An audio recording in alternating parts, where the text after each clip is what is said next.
Scott Franklin with the Life Cycle Institute, and welcome to today's topic on learning, the power of the pen.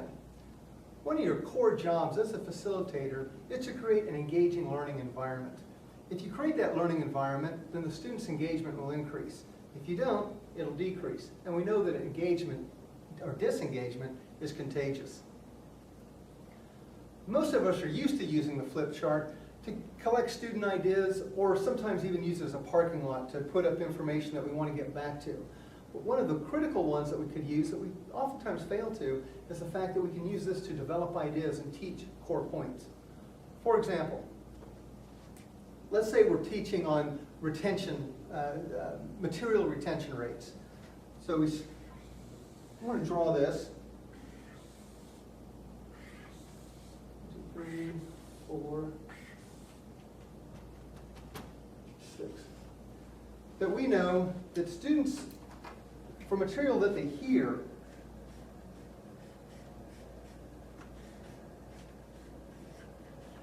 the retention rate is in the 5 to 10% range.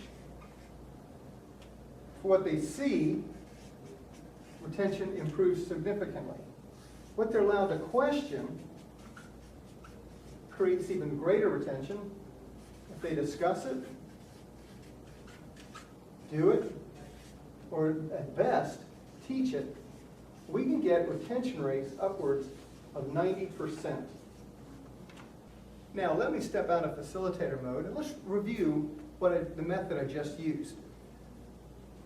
The fact that, first off, that I've developed this model in real time allows the students to follow the development and includes both the hearing and the saying at the same time. When you show a model on PowerPoint that appears all at once, they've got to absorb the whole thing at once. And generally, you're going faster than they can absorb it. This allows them to understand the material, where it starts and where it ends up. Second, it just improves the student interaction. It's now the facilitator and the student, and it gives you a chance to look around the room and see who's following you when you do this.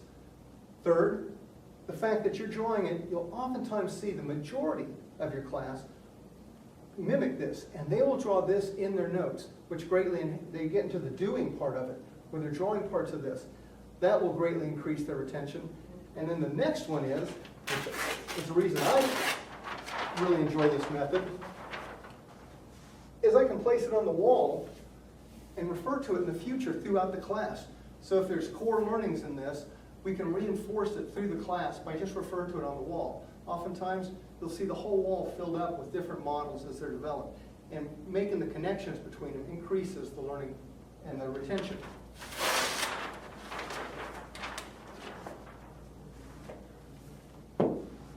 Finally, let's look at the methodology used. One is use colors. There's lots of colors. Feel free to use as many as you want to use, but use colors. It makes it more visually stimulating. Next, one of the techniques is to hold on to with your free hand, hold on to the chart so that you don't get in front and block any of the students. It takes a little extra experience to write from side to side, but you don't block out the students and they can see the development as it goes.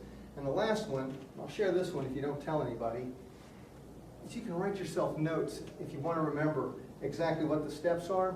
You can write yourself notes. Generally, I've used a pen here, but you can use a pencil just so you don't forget where you stand.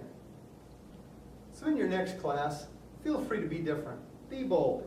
Grab a pen and use the flip chart. I think you'll find that your students will notice it and appreciate it, and it'll actually make your job more fun too. I'm Scott Franklin with the Life Cycle Institute. If you care to find out more about learning, leadership, or change, please contact us at education@lce.com. Thank you.